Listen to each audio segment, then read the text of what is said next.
लेकिन उस एक क्षण के लिए आदमी कितनी ही ऊर्जा, कितनी ही शक्ति खोने को तैयार है।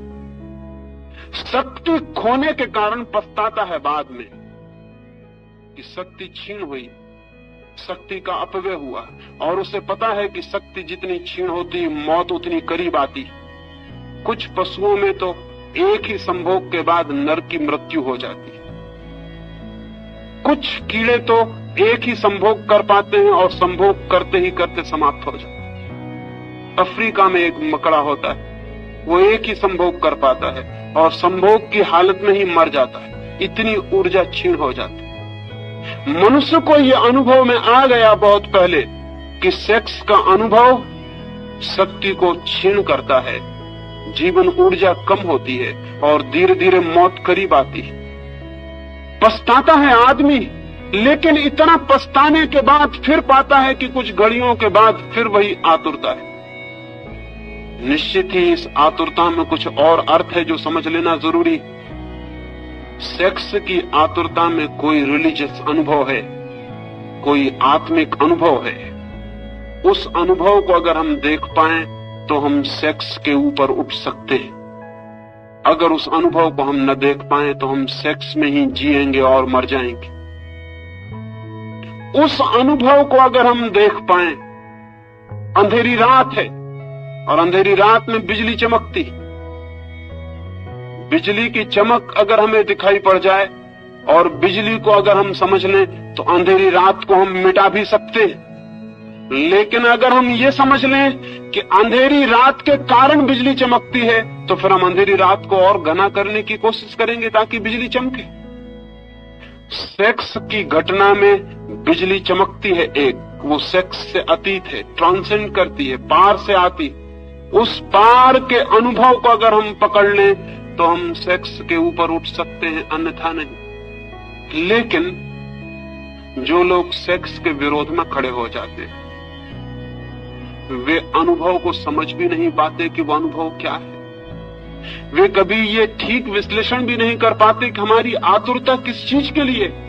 मैं आपसे कहना चाहता हूं कि संभोग का इतना आकर्षण क्षणिक समाधि के लिए, और संभोग से आप उस दिन मुक्त होंगे जिस दिन आपको समाधि बिना संभोग के मिलना शुरू हो जाएगी। उसी दिन संभोग से आप मुक्त हो जाएंगे, सेक्स से मुक्त हो जाएंगे। क्योंकि एक आदमी 1000 रुपए खोकर थोड़ा सा अनुभव पाता हो और कल हम उसे बता दें कि रुपए खोने की कोई जरूरत नहीं, इस अनुभव की तो खदानें भरी पड़ी हैं, तुम चलो इस रास्ते से और उस अनुभव को पालो, तो फिर वो 1000 रुपए खो के उस अनुभव को खरीदने बाजार में नहीं जाएगा। सेक्स जिस अनुभूति को लाता है, अगर वो अनुभूति किन्हीं और मार्गों से उपलब्ध हो सके तो आदमी का चित्त सेक्स की तरफ बढ़ना अपने आप बंद हो जाता है, उसका चित्त एक नई दिशा लेना शुरू कर देता है।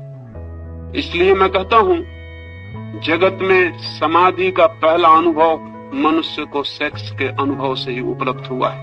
लेकिन वो बहुत महंगा अनुभव है, वो अति महंगा अनुभव है। और दूसरे कारण है कि वो अनुभव कभी एक क्षण से ज्यादा गहरा नहीं हो सकता। एक क्षण को झलक मिलेगी और हम वापस अपनी जगह पर लौट आते। एक क्षण को किसी लोक में उठ जाते हैं, किसी गहराई पर, किसी पीक एक्सपीरियंस पर, किसी शिखर पर पहुंचना होता है और हम पहुंच भी नहीं पाते और वापस गिर जाते। जैसे समुद्र की एक लहर आकाश में उठती, उठ भी नहीं पाती, पहुंच भी नहीं पाती हवाओं में, सिर उठा भी नहीं पाती और गिरना शुरू हो जाता।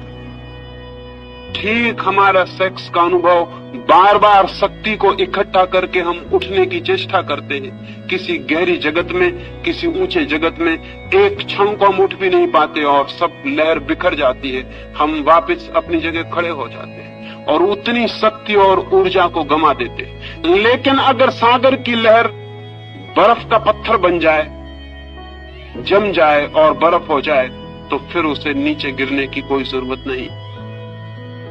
आदमी का चित्त जब तक सेक्स की तरलता में बहता है तब तक वापस उठता है, गिरता है, उठता है, गिरता है, सारा जीवन यही करता है।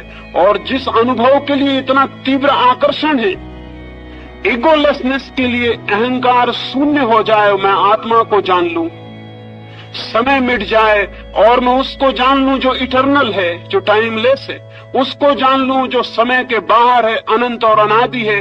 उसे जानने की चेष्टा में सारा जगत सेक्स के केंद्र पर घूमता रहता है।